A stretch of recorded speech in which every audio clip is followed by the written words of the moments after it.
Saya memang tahu ada nama Pakistan, Afghanistan, Turkmenistan, Kazakhstan, Kyrgyzstan, Uzbekistan, dan lain-lain nama yang berakhiran stan.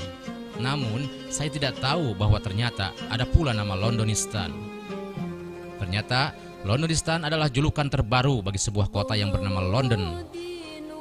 Yang menciptakan julukan Londonistan adalah jurnalis terkemuka Melanie Phillips demi melukiskan betapa besar pengaruh Islam terhadap ibu kota Inggris di masa kini.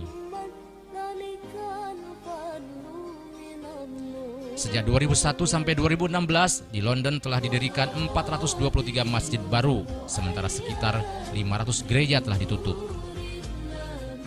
Di Hayat United Church dibeli oleh umat Islam dari Mesir dan diubah menjadi masjid. Sama halnya dengan gereja Santo Peter dirubah menjadi Masjid Madinah. Masjid Brick Lane semula adalah sebuah gereja Metodis. Bukan hanya bangunan yang berubah, sebab pada tahun 2016 jumlah kaum mualaf di London meningkat 2 kali lipat.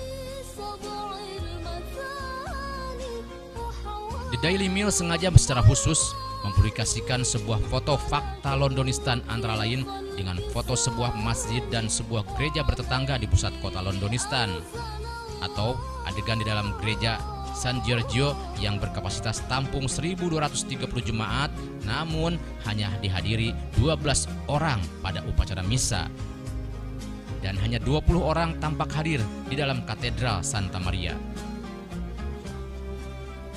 Masjid di kawasan Brown Street Estate punya masalah beda akibat daya tampung hanya maksimal 100 orang.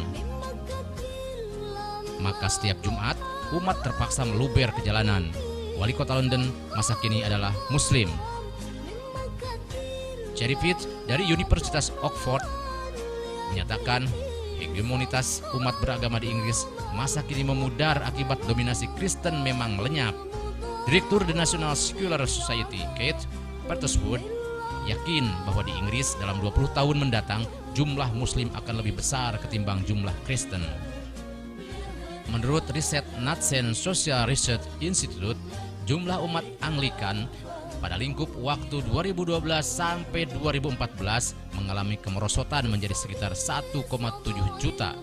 Sementara jumlah umat Islam di London, Inggris meningkat menjadi 1 juta orang. Demografikal umat beragama di Manchester 15,8% Muslim, di Birmingham 15,8% Muslim, bahkan di Bradford 24,7% Muslim. Wajar apabila para penderita Islamophobia makin dilanda gelisah, paranoid bahwa gelombang bencana Islamisasi sedang melanda Inggris.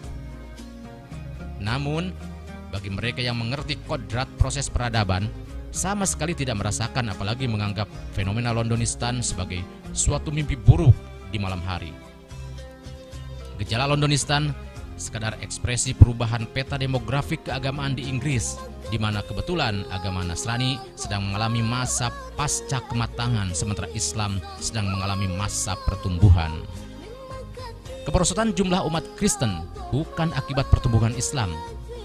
Ketika masih belajar kemudian mengajar di Jerman pada tahun 70-an, di mana umat Islam setempat masih dalam jumlah sangat terbatas, saya pribadi sudah menyaksikan bagaimana jumlah umat Kristen yang rajin ke gereja terus-menerus merosot. Jumlah warga yang secara administratif keluar dari agama Kristen makin banyak akibat keberatan membayar pajak gereja yang secara legal wajib dipotongkan langsung dari salary bulanan. Terutama generasi muda Jerman yang pada saat itu sudah mulai menganggap agama Kristen sudah tidak relevan akibat tidak sesuai dengan perkembangan zaman. Maka dapat disimpulkan bahwa apa yang disebut sebagai Islamophobia sebenarnya hanya suatu penyakit jenis khayal yang sengaja direkayasa oleh mereka yang merasa kepentingannya terancam akibat tumbuhnya jumlah umat Islam. Sehingga meskipun pada kenyataan mayoritas pelaku kekerasan terorisme di bumi Amerika Serikat sebenarnya bukan Muslim, namun Donald Trump dan para pendukungnya sengaja membiasakan diri untuk menggunakan istilah teroris Islam radikal.